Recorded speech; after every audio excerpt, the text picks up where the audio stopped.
All right, back at it. Another Monday, back with Dr. Michele.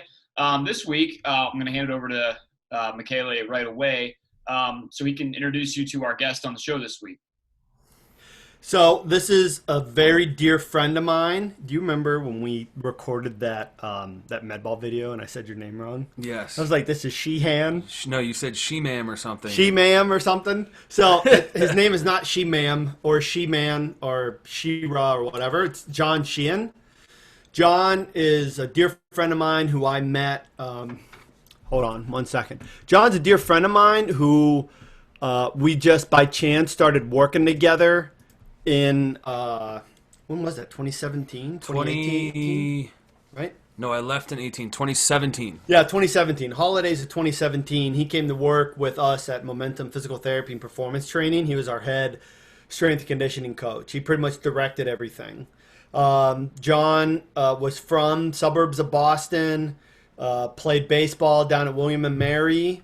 He is a proud owner of a TJ scar. So he had his UCL reconstructed. Senior year, right? No, freshman right year. after my freshman year of college. Yeah. I got it that summer. So, and so he was always kind of interested in the performance side, and then that really kind of like took things off. As a lot of us, we get beat up, and then all of a sudden it's like, there's got to be a better way to do this. Yep. And then he got drafted by the Rockies, right? And then you spent three. Yeah, free agent signed. They don't draft 23-year-olds who are very late bloomers, but Yeah. free agent signed, got 3 years in pro ball, and then I joined up with the Momentum Physical Therapy team. Yeah, after that. And then from there, John decided he wanted to get back into coaching, left, went to Texas, and then he was there a couple years, and then just recently went to, LaSalle, which is in Philadelphia, PA, and now he just, and so each place he's done the strength conditioning as well as the pitching. The pitching. And now he just finished an interview at University of Toledo, and he's looking at going some other places. He's looking to leave LaSalle. So, well, LaSalle cut the cut baseball the program along with 6 other programs. So yeah, there's a lot of coaches on the market, on the transfer portal. Yeah, exactly. Yeah, it's tough. So with him rolling through, he drove right by your place. The exit. You know what I mean? Yeah. So Right. That makes sense. because he was down here, he stayed with me he stopped by to say hi yesterday, and then went up to Toledo yesterday. So. But yeah, so I think that's pretty much Yeah, pretty much it, right? Covers a bunch of stuff. Yeah, I've been all over, little Yeah. nomad. yeah. Yeah. Awesome. So, kind of hopping in, I would say, Michele probably gave you a little bit of our background on kind of how we got to working together. So you've worked with a lot of different college programs. What are kind of some of the similarities and differences, you've seen in the programs as far as the strength and how the strength plays into the field and specifically the mound? And then, how have you been able to kind of tailor your systems, to where you go?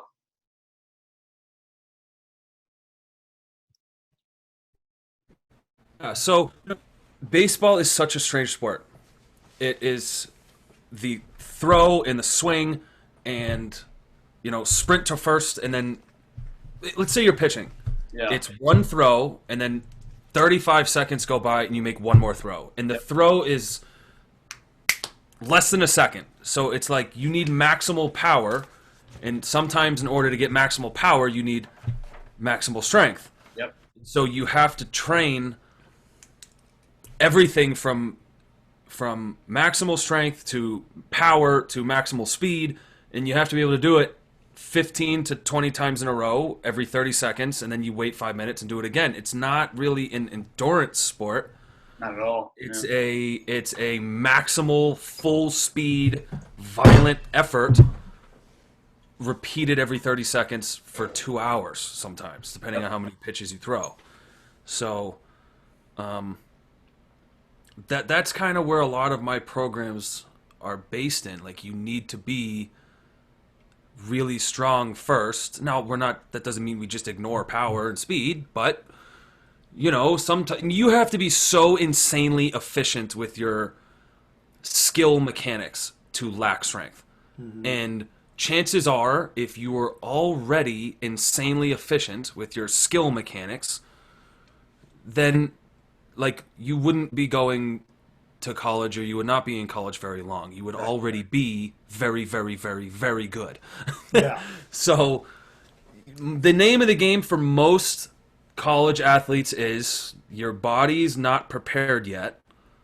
You need to get maximally strong almost first, and then you build power and speed as you go. And then once you hit a certain strength threshold, okay, now we can really, really focus on power and speed. And the thing we have to appreciate too is that the athletes that we work with are not fully developed yet, you know, even into college. So almost never are these kids entirely fully skeletally mature. Right. And certainly not from a neuromuscular standpoint. You know, we know that CNS doesn't finish developing until like the mid-20s. Yeah, You know? and in baseball, I've noticed, and if you're working with guys, freshmen coming in to college, that it's still in a lot of high schools so far behind in the weight room, So behind. where it's like, I bet you get some some college freshmen come in that have hardly any weight room experience because for multiple reasons. Some programs just don't value the weight room in baseball. There's still schools out there that basically football is the only team that gets in the weight room because of the inherent violent nature of the sport. Even though all sports are require strength. Well, there's nothing more violent than there's physical violence, which is football, but right. from movement violence, baseball is the number one sport. I mean, No you rotate, if your shoulder could rotate freely like a bicycle wheel, it would rotate over 3 times in a single second. While throwing the ball. So I mean, it's the most violent thing that a human can do. And it's also the sport that I've noticed where the specifics are just, I mean, it's like 95% of the work is put into the specifics, and so much. And the base building, so the weight room, essentially, the fundamentals are put such on the back burner that, you're playing, I mean, even varsity baseball is like back burner now. It's like summer ball, fall ball, travel team is non-stop. And then you're just year round, and it's like there's some if I can get it out. There's sometimes just no, time put aside for the weight room or, fundamental building or base building. So yeah, like leading back to what we were talking about, even, working at the college level, it's like, you're not dealing with what some people might think, just beasts of nature coming into your weight room. You're probably building some guys, almost from the beginning. I would say the average, you get one of 2 athletes typically. You get the like super, super skinny kid who, says they work out before, but like they didn't eat enough to support it, or the volume wasn't right. Like things were just off. Like, yeah, they were working out and it probably helped them, but not to the extent that like a legitimate, somewhat periodized program.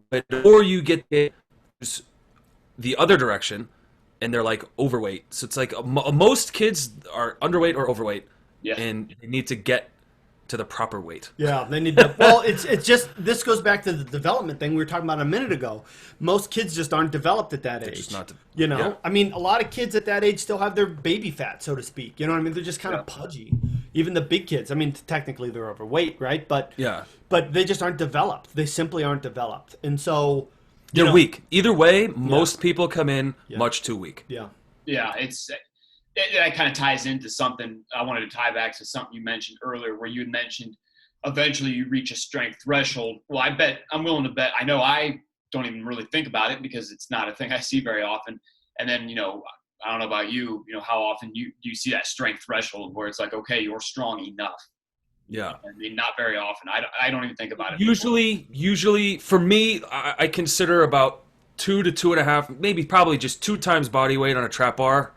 Like, can you do that with, 85%, 90% good form, 3-4 reps? If you can do that, you're probably strong enough. Like, let's move 315 faster.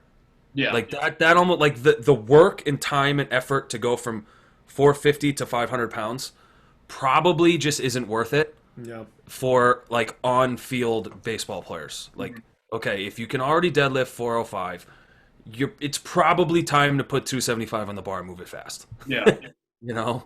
Yeah, no, I love it because we do both in our facility too. We work on, we want to see guys be able to take, whether it's the exact kind of system you use, but we want to see guys be able to take 60 to 70% and move it with a certain intensity, so their speed. Now we're still going to hit some singles. Yeah, definitely. We might not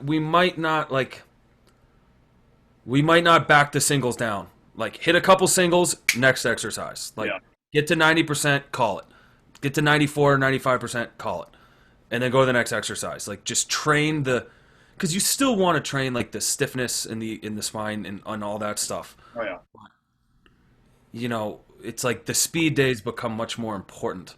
The 60% on the bar days become much more valuable to the athlete, but you still can't ignore strength. Yeah, Pure one effort strength. Yeah, Well, at minimum, maintain that kind of top line, maximal, effort you're able to put into whether it's a trap bar or a straight bar, whatever you're doing.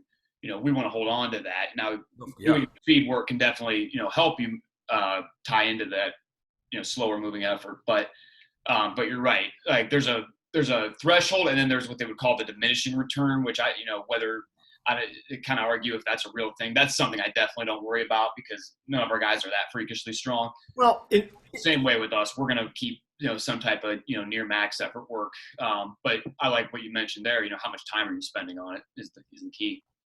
and I think the other thing too is that remember, guys. Well, John knows I talk about this. I don't remember if we've talked about this on the podcast before, but I talk about the difference between spelling and grammar, right? So spelling is like your fundamental strength or movement capacity, but grammar is like your functional capacity. You know what I mean? Or like the dynamic effort stuff. So it's like what can you do with your weight? And so by spending more time on your spelling or your strength, you take away the opportunity to work on your expression of strength. And so then that brings into like a super common principle of the super common principle of opportunity cost. When you choose to do one thing, you by default are choosing not to do something else because you only have, an hour and a half or an hour with these kids or whatever it is, 3 sessions a week, 4, whatever the number is, you only have so many. And even if you had more time, their body wouldn't be able to give you more. So it's important when we choose to do certain things because it dictates what you also are not working on. Yeah. That kind of, if you look at our system, when I'm writing programs, I look at some programs and, everyone has their reasons, for everything. Our program might be almost like considered too weight room specific, I guess, by some people, just by looking from the outside. I don't do a ton of sprint work or skill work with us, but that's because of what you mentioned there, is that we only have so much time. And what I notice is just that absolute, kind of like we just talked about, just the glaring weakness of so many of these kids. I mean, it's not good, if we're going to put it honestly. Some of it's just not good. I mean, if you're 16 coming in and, less than 200 pounds on a trap bar is a struggle, that's where we need to spend our time. That's even if you can get it set up properly, something as simple as a trap bar coming in. So that's where, 9 times out of 10, we're really putting the time into getting under the bars, getting, if you're a same thing, 15, 16-year-old kid, you weigh under 150, and you can't do a pull-up or a chin-up. That's something we need. What's holding you back more? Doing 10 extra sprints, or you can't do a pull-up? Right. And, you'll run at practice. I'm sure your high school coach has you guys doing the 1.5 miles after practice, every day. So, I'm not going to waste, your time there. I'm going to make you, more efficient from a baseball. Well, but the thing is that if you get stronger, you will get better at these other things. If you improve your sprint mechanics, you will not get better at any of this other stuff. Right. So Strength gives you the potential to be better at everything. It doesn't guarantee, you could have absolute, garbage, pitching mechanics. Sprint mechanics, your potential for everything in performance goes up with better strength. So, but playing into what time management, that's how kind of we've strength. For sure. Strength is like money. The only people who say it doesn't matter are the people who don't have any. Right. Right. Yeah. And it is weird. Nothing drives me nuts more than when I hear, someone talk about a sport and they say, well, strength doesn't matter. The weight room doesn't matter. I hear that in fighting a lot, like mixed martial arts. I'm like, well, not that it doesn't matter. It just means that a more skilled fighter could beat a stronger fighter. But a strong skilled fighter is going to beat a weak skilled fighter. It's going to make them better. You know what I mean? And again, muscles are armor. So this is a collision sport. Like you're just using fists and hands instead of heads and shoulders. Yeah, and that's just a common one. But I mean, I hear about baseball too. I mean, I hear that. Oh, of course. That my mechanics off the mound are great. My swing is great. The weight room doesn't matter. Nothing drives it. It doesn't even make sense on a fundamental level. I mean, muscles move the body, right? If that were the case, why does the body weight in the MLB, it's like 215 is like the average weight in the MLB? Yeah. Well, a common thing, since we're sticking on baseball, it's like, why is baseball why is it so common in baseball for these guys getting busted with the steroids? You know what I mean? Well, there's a lot of factors. There's a lot of factors. Let's not pretend that other sports don't get caught. They just don't publicize it. And like the NFL literally doesn't. They don't care. 4-game suspension. Who gives a shit? The other thing too, Mike, that you seriously, remember Brian Cushing with the Texans? Many people care. Nobody cares. No one cares. So, but the other thing too, Mike, that it actually makes your point about. Or makes our point about how challenging baseball is from a physical standpoint, because the majority of players that get caught in the MLB are pitchers, not position players, and it's because it's a very powerful recovery modality. Right. So everybody thinks of Bond and the cream and the clear, but the majority of guys, it's just throwing 100 miles an hour or even 90 plus miles an hour. Anywhere between 20 and 100 times every, a couple times a month or a dozen times a month, like just destroys your body. I threw BP a few times last year pregame. You were literally lobbing it into the hitters. And the next day I felt like I got hit by a truck. Yeah, and because I wasn't conditioned to throw 100 balls. Yeah. And that was just lobbing it in. Just easy, just lobbing it in. It's the thing, exactly. So and then the thing is, Mike, is that with baseball players, you don't plan. All of the sports are the same. You might look, or just like Mike Tyson said, everybody has a plan until they get punched in the face. So you might run really crisp routes, but like if I'm a defender and I'm stronger than you, I'm just going to come jam you, Or like how many times that you're going to pitch inside on a guy, and if he's not strong enough to be able to make contact, even though he's in a bad position, bringing his hands through, he goes from being able to get a single, at least he's making contact and getting on base, versus he pops out or hits something weak, or even if he makes contact. So remember, power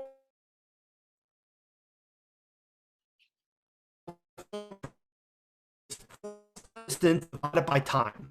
So you either can work on your timing more, or you get stronger. Force. You will be able to produce more force and have more power. You still hear us? It says our connection's unstable.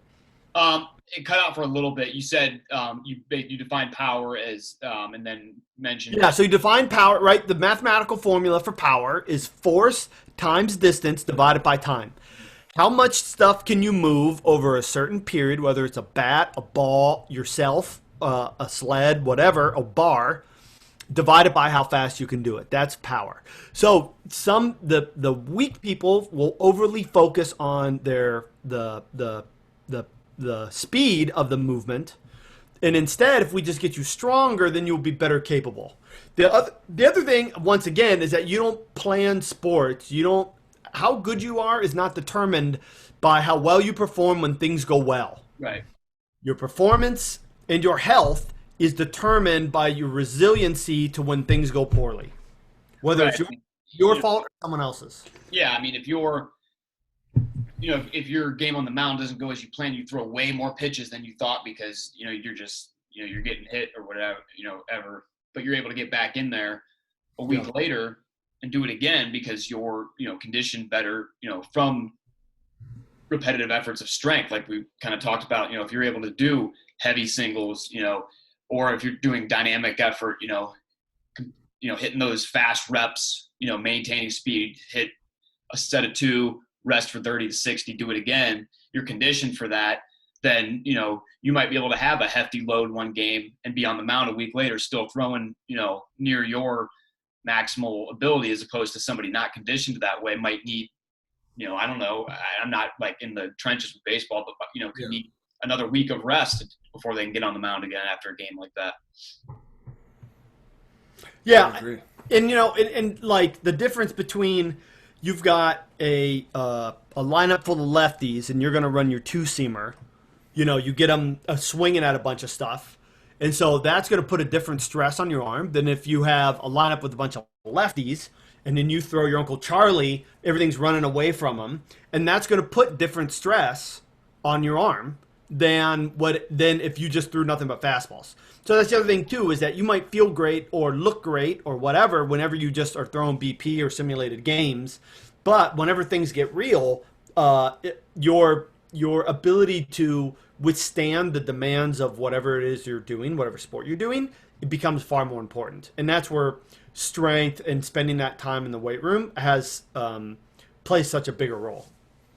Yeah, that kind of leads into a little more specifics. So, to talk about stresses on the arm. One thing we put a big emphasis on in our baseball program, kind of let me know how you guys, fall into this, but is the frontal plane work and the lateral work. So baseball is unique in that it is so lateral and frontal. Even pitchers driving off the side of that mound is a little different than a receiver running, in that north and south route type movement. So, being able to have some of that frontal plane strength is big if you're getting into the specifics, especially, if you do start to get at your level in college and guys are starting to get pretty strong, they might, need a little bit more of that specificity of, frontal plane and, whatever you guys might use, but being able, especially in lower body movements, being able to use, that plant foot to drive off the mound and transfer force through there instead of, I was just overly whipping through the arm. Yeah. Yeah, you really need to be able – the number one thing in baseball is you have to rotate. Right. You have to be able to rotate well. So to ignore that in the weight room, to me, doesn't make a ton of sense. Now, you might take 800 swings at practice. So, like, how much rotation do you have to do? Okay, now we can debate that. But for it to just be absent in the weight room, I think is incorrect. And like you said, most baseballs especially, but a lot of sports, your feet are way outside your hips and shoulders when you do a lot of your action. If you're changing direction, whether it's soccer, baseball, football, it doesn't matter. Your feet are outside your shoulders. So almost regardless of the sport, you need to work sideways sometimes, laterally. Yeah. And it doesn't have to be your A1 exercise, but you got to hit it at some point. They have to be able to know how to load with their feet outside their shoulders sometimes. Like Definitely. They have to just learn how to do that. And I still think you need to be good at lunging before you get good at sideways lunging, like good at backwards lunging before you get good at sideways lunging. But you still need to get good at sideways lunging at some point. Yeah. For every sport. I mean, the amount of times I've seen a football strength and conditioning plan not have sideways lunges in it kind of baffles me. It's like, well, do they not change direction? Yeah. Like, have you ever seen an offensive tackle take a drop step? Like, their feet are outside their shoulders. Like, they better be strong out there. Yeah, and it's, a couple of the programs, because some of our athletes will come in, for the summer, they'll work with the high school, during some points of the year. And, and again, I don't try not to get too into, critiquing a program without talking to the coaches, but it's so heavy. I mean, the one program I looked at, it was all trap bar and front squat because that's what they thought was like the safer way to do it. And it's just also very narrow stance, quad dominant.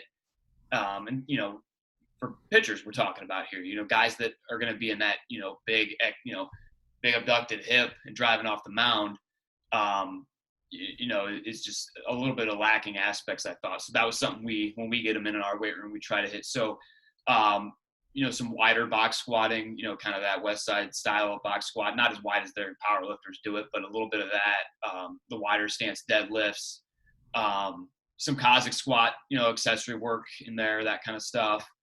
And then even some lateral sled dragging, kind of to learn to push, off the side of that foot. Yeah. Yeah, and I also think that it's just important to remember that what percent would you say of players are switch hitters? Oh, very low. Less than 1%. So the 99% of the guys, they're only rotating one way. Well, you might get guys who throw left, hit right. Yeah. That's Good more point. common. But Good point. like most people, like if you're a righty, you're a righty. If you're a lefty, so they're you're a the lefty. righty. A lot of people, Yeah. So the point is that rarely, and do you get those? I lost my train of thought. Both directions with your rotating, and that's another great opportunity to get kids in the gym or athletes in the gym, and to be able to ensure that eccentric part, whenever they're coming through, that gets some concentric time. To make sure that that one side is not just getting that eccentric loading all the time, or that deceleration all the time. So even if you do get a lot of rotation, it's just what we choose to do, or what you choose to do, that's dictated by the circumstances that you're in, Yeah.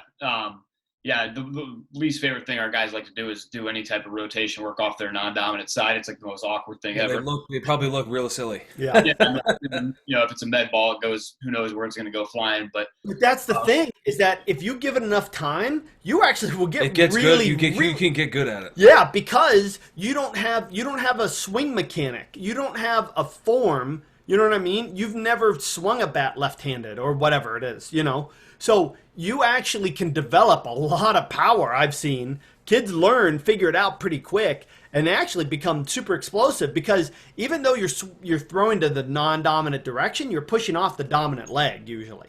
Oh yeah. You know what I mean? So that gives you that opportunity also to really kind of drive. So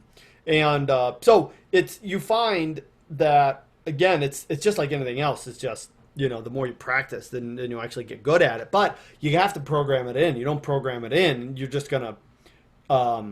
It's not just going to get better on its own. Right, and it's pretty.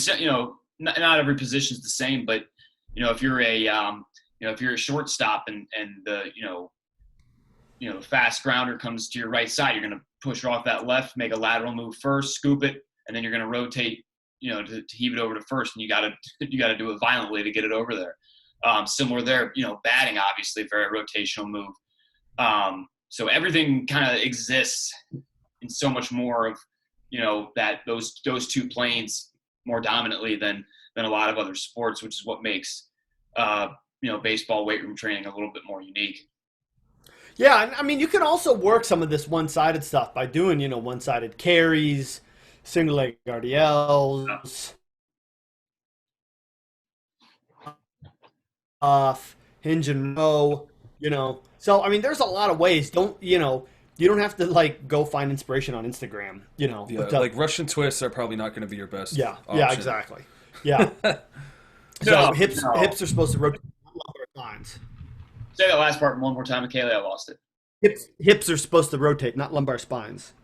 Right. That's a hard skill sometimes to teach for kids to use your hips to rotate, but it is so important. And it depends in the terms of speed we're trying to work at. I mean, if you're doing Russian twists, you're not going to be able to do it with the violence that we want to see.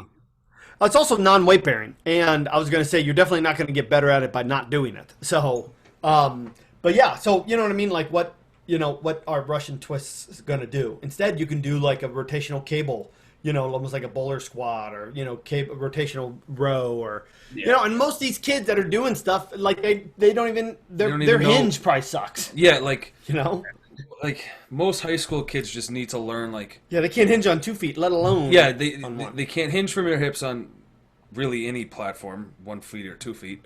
Yeah. Most of them when they squat, like they lose their heels and their knees go way like they're all on their toes, not full foot. Yeah. Like pick a thing, they probably stink at it. Yeah. Yeah. And so it's like can they even do a horizontal push or pull like of any kind? Yeah.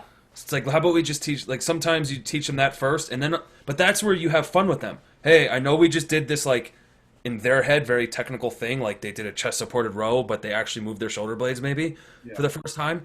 It's like okay, now like go take this med ball and whip it against the wall as Yeah. hard as you can. And like don't even like overload them with like technique on it. Like just let them whip it against the wall. Because like sometimes you just got to give them something fun and just let them make some noise and slam the ball into the ground. Take this ball and throw it from your head into the ground as hard as you can.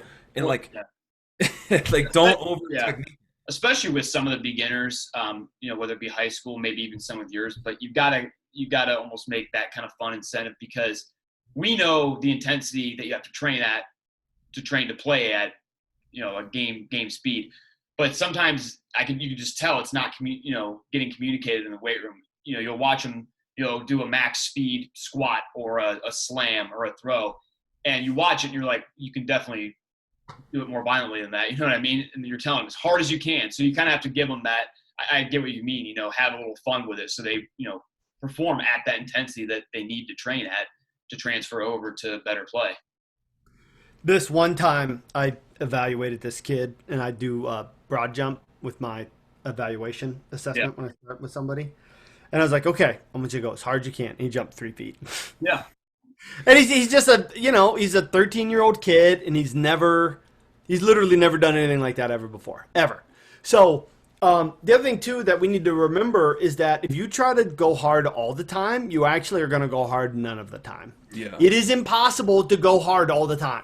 Well, to be honest, even day to day. If you truly go really hard on Monday, you're not going to be able to come back on Tuesday and go hard again doing that same stuff. It's not physiologically possible. So you either can be super hardcore and yell and scream and try to get these kids to do all this super hard stuff, or pick your battles and then decide what it is that you want them to get good at first, and then work on that today or work on that this cycle, this mesocycle. Yeah. There's so many different victories too. It's, I've been there before as a, 16-year-old lifter. It's all, it's all about getting big, getting your numbers up, but your movement quality wins, your recovery wins. If it's, if you feel like, geez, from this week to date time, I feel way better than the last time, I feel like I recovered way better between max and lower days or something. Maybe you're able to do high intense work and get the same amount of work done in a quicker time because you're recovering better between sets. There's, countless ways to track your progress. We want to see your numbers go up on the bar.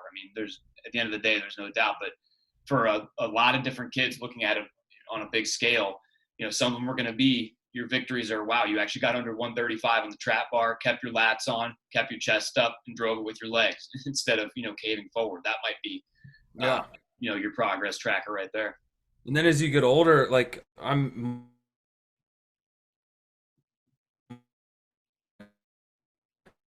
but like, did you throw it faster? Did you get as sore after you threw?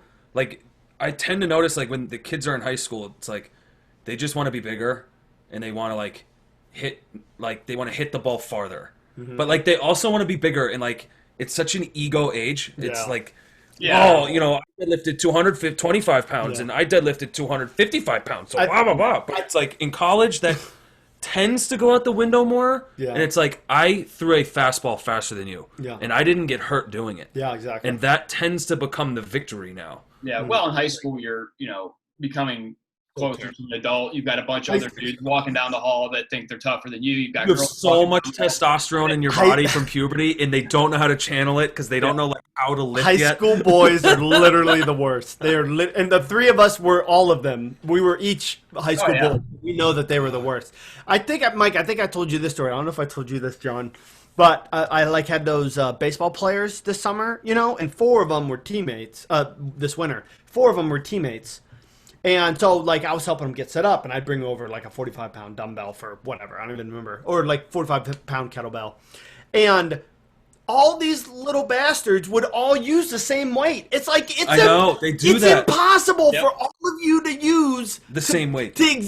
And all the exercises. Same Dynamax ball, same kettlebell, same dumbbell, same weight on the sled. It's like, it's impossible for the 4 of you to use the exact same weight for every single exercise. You have to tell them, adjust your weight accordingly. You can't just turn around and They don't listen. It's Well, like they don't like. I've noticed now, like, it was almost like when I started lifting, I wanted to do more and more and more. I didn't want to stay with everybody else, but now it's like they're like afraid to. It's like, oh, coach, am I allowed to put 5 pounds on each side of the bar? It's like, yeah. You are absolutely allowed to do that. Yeah. You don't have to ask. Yeah. You absolutely do not have to ask. Yeah. Just do it. What's wild is that you get both ends of like the spectrum. You get like you mentioned there, like the kids that you have to beg to put more weight on, and then the ones that you have to beg to take. Beg them to take 5 pounds off. Yeah. There's nothing in between. It's like, no, we were doing triples, and I had to help you on 2 of them. No, you can't add 10 more pounds. No, yeah. Yeah. It's like you definitely just hit like an RPE 10 on your first set. Like maybe we back it down for sets 2 to 5. Just a little bit. Yeah. Well, and it's just the little coaching things too. Another thing I have to do is like, our athletes, I have them on Team Builder, which makes it easy to, program in so they can kind of see. But if the working sets are 3x3 at 90%, I don't know, just throwing it out there.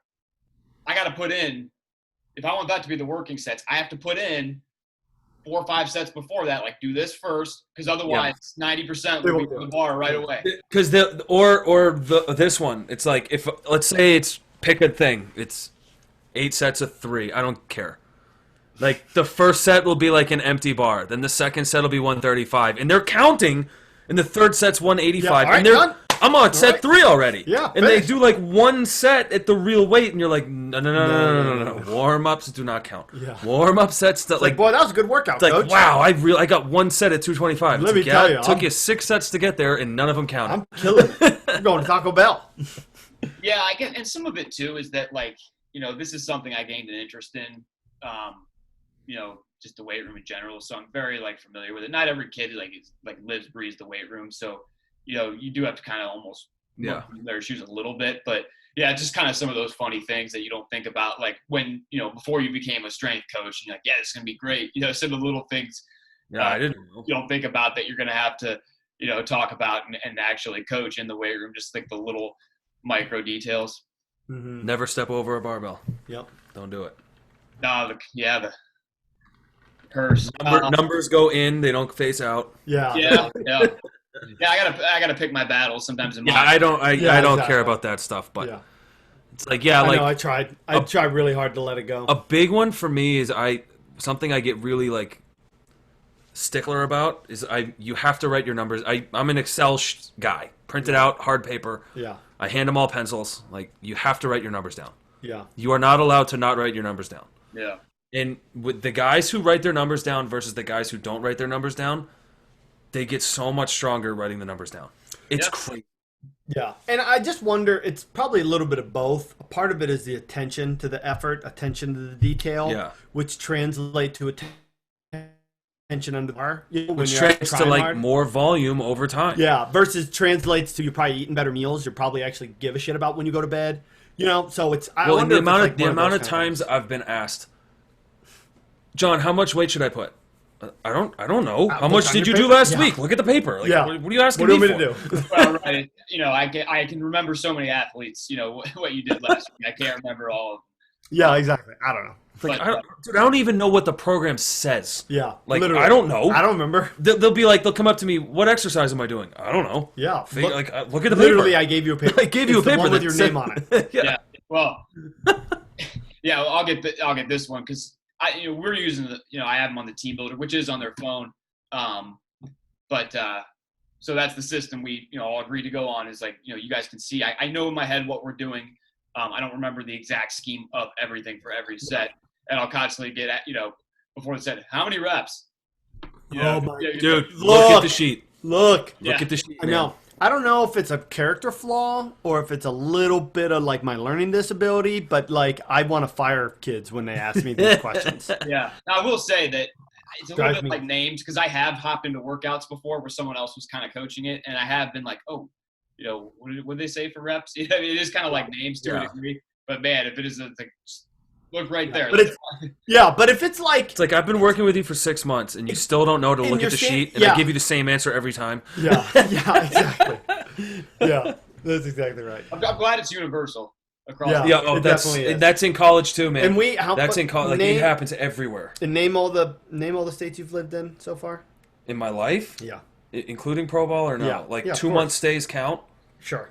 Longer than 2 months. Go. Massachusetts, Virginia, North Carolina, Houston, Philly, Pasco, Washington State. It's up by it's in the desert on the other side of the mountains. Spring training was in Scottsdale. Awesome. Is that it? Boise, Idaho. So across how many states? Across how many of those same, states? man. It's the It's same. the same. It's the same in all of them. It's the same. East Coast, West Coast, Texas. Yeah, Texas, all the same. It just Doesn't hey, matter, Hey man. y'all. Hey Hey, y'all. How many reps and sets? Yeah. Now, Coach, I know how to squat. I did now- 10 by 10 for 4 years of Now- high school. How come now- you squat 165? now listen, Coach. Now listen. Okay, I've been squatting since I was a little boy on the farm. That's great. Not everybody in Texas lives on the farm. That's good though. Like I said, I'm glad it's not just me. Appreciate everybody. It's all. I would imagine it's all strength coaches. Yeah, and that's a lot. It's a lot of different personalities to deal with in an ego driven. No matter what, there's it's gonna be a somewhat ego driven setting. Even if you're not like an ego lifter, nobody goes into a weight room to be like the humblest person ever. I mean, you're trying to put in work and get better. I mean, that's part of it. So Yeah. you combine enough, I mean, especially with male athletes. I mean, let's be real. There's going to be that a little bit different factor, but Yeah. Let's be honest though. Female athletes are so much easier to work with oh yeah, well, because they listen. We've said that on every They episode. absolutely listen better. Yeah. Yeah, It's like, and they pay attention to details, and they don't ask me how many sets to do, and they write their numbers down. Like they listen. Male athletes, it's like they know how to program the VCR already, and they don't listen, and then it doesn't work. Yeah. good stuff. Too young for a VCR reference. Yeah, okay, maybe. I'm 30. I grew up with a VCR. Yeah. Awesome. Yeah, me too, actually. So we're all Yeah. the same boat there. Yeah. Wanted to hop in a little bit before we run out of time here. Talking about some of your upper body training philosophy and whatnot, because that's another thing with baseball is that some programs are so afraid to touch upper body. They don't want to Do we press. go overhead or not? Yeah, that's a big one. Yeah, the overhead debate. Obviously bench press. Back. Pull to push volume, that kind of stuff. So wanted to hear a little bit about your philosophy. If you have any basic philosophies there, or if it's just I like how you wait until we've been on this call for 45 minutes for us to start talking about the entire upper half of the body. yeah. So, Topic. I absolutely will go overhead with my athletes. Pushing, pulling, stabilizing, overhead carries, overhead presses, landmine press. We're going overhead. Let's do this. Let's you finish what you're saying. Let's have John on another episode, and we'll spend the whole time doing nothing but talking about upper body. I'm up for it. Sure thing. I lost you. Hang on. Yeah, does that sound good? You froze for a sec. Yeah. Does that sound good? Yeah, you froze too, but yeah. You hear what I said? A whole baseball upper episode. Yeah, so we'll do John finish answering. It's a deep topic, but Yeah, John can finish answering. He'll summarize what you asked, and then we'll say goodbye, and then we'll get John on another episode, and then we'll deep dive into upper body. No, that sounds great because I think, obviously, John, you're baseball, and then Michele, you and me both. Seems like takes up a pretty good chunk of our business. So, Yep. I think baseball talks are, definitely something we can keep rolling. yeah. So anyway, so finish what you were Look, saying. I'm a fan of pressing in every angle. Straight, incline, overhead. We're going to do it all. You want to go barbell? Fine. Dumbbells? Fine. Landmine? fine. I'm like fine with all push-ups. I'm fine with all of it. At some point though, you can't like just do barbell. Kind of locks the shoulder blades in. Like you do want those shoulder blades to really move. General key point, like general point, like wrong side. Wherever this bone goes, your shoulder blade needs to go. Yeah. So like if my bone goes forward, my shoulder blade better be coming forward with it. If my bone goes backwards, my shoulder blade better be going backwards with it. So like we're gonna go overhead, push, pull, vertical push, horizontal pull, horizontal push. We're gonna do it all. I don't disagree with any angle. We're gonna hit all the angles. Now sometimes vertical pulling, we might not do as much of. I would rather you dumbbell row a 100-pound dumbbell correctly than crush weighted pull-ups. But like for a 150-pound kid, go ahead, do some pull-ups. You're fine. Yeah, and I'll step in here as the PT quick. The thing is that nobody, Mike, does a really great job of getting full upward rotation of their scapulas, posterior tilt, and have adequate external rotator cuff strength. The two things that we see that are the biggest issues is loss of shoulder range of motion in especially fatigued throwers at the end of the year or injured throwers. They lose their external rotation and they lose their external rotation strength. So, and then typically what goes along with that is that loss of upward rotation. So like they go to raise their arms up, like you can't see me, but like their non-throwing arm will go up higher than their throwing arm. Yeah. And it's like, wait a second, shouldn't your throwing arm be able to go up just as high as your non-throwing? Like if you're just going to reach to the ceiling. Yeah.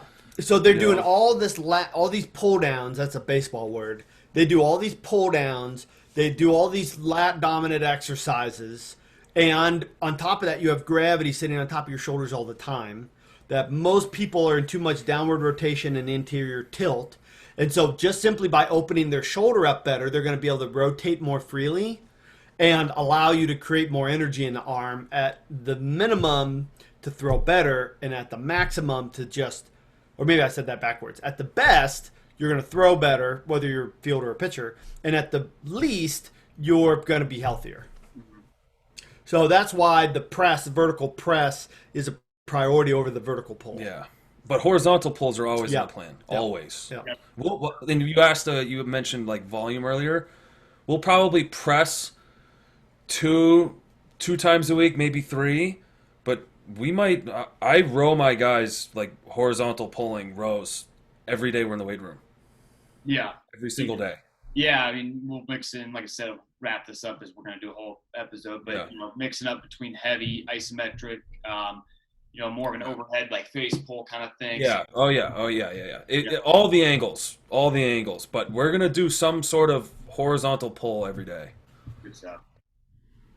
Well, all right, cool. No, that sounds like a plan. Yeah, we can definitely hop in and talk pressing, shoulders, all that fun stuff. Because again, I think more than anything, I talked about the kind of some of my issues, seeing some of these like skinny stance, dominant exercises and the intensity being low, and then with upper, I think it's just so babied on baseball players for a sport that demands so much, force being put on the shoulder and never being exposed to it in the training. So we'll definitely hop into that. I like that idea. So. I've tend to notice that being able to row, like the upper body strength almost matters more than lower body strength. Yeah, that's wow, so controversial.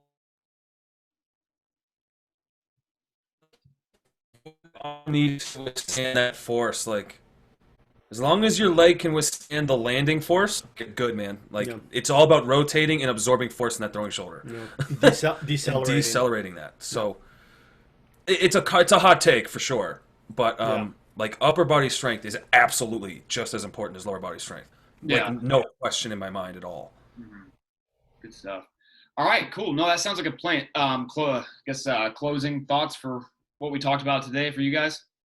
No, I think coaches, the only thing I'll say is that you need to wear all your hats. You need to be able to understand what fundamentals are, and you need to be able to understand the sport. If Tom Brady is so much better than everybody else, not because he was born with the gift of being like having perfect fundamentals. It's like when you've spent like 2 hours, he's like, I'm going to take a break and I'm going to come back. I'm going to do 2 more hours. So by all of us, whether we're coaches or athletes, focusing on your fundamentals is never going to make you worse. Right. But focusing on the complicated stuff, that will definitely make you worse if your fundamentals are lost because of it. Yeah, nobody graduates from basics. Even if you implement some more specific stuff, you're doing some advanced work compared to lesser athlete. You never graduate from basics. Yep, and then otherwise, you can find, just search Advancing Athletics at the bottom of our video here, and Fuel Move Recover on Instagram, and then my name on you'll see me tagged when we post this. And then you wanna what's your Instagram handle? Yeah. Instagram I think is Sheehan Performance. I don't post a ton, but When he does, it's more hot. Yeah, when he does, Not it's hot. upper body. He tries to make those guys who look like they skip leg day, Mike. That's what all his pictures look like. But no, it's more baseball stuff right now. I don't post a ton, but if you want to shoot me a follow, that's or great. A follow, or if you have a question for John. Yeah, shoot me questions. Like That's totally fine. Maybe I'll give you I'll text it to you so you can tag him. Yeah, I was gonna say text me over, so I get the spelling and everything of any of that information, and I'll tag all that. All right.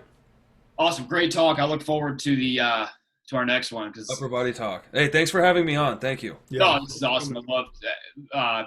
We kind of hop into this cold, but man, just about everything you said is pretty spot on to how how we think with our training at our facility. So love to hear from guys that think similar. Yeah, told you it's good, right? Yeah, he's pretty good. All right, man. I'll talk to you later. All right, see you guys. See ya. Thank you.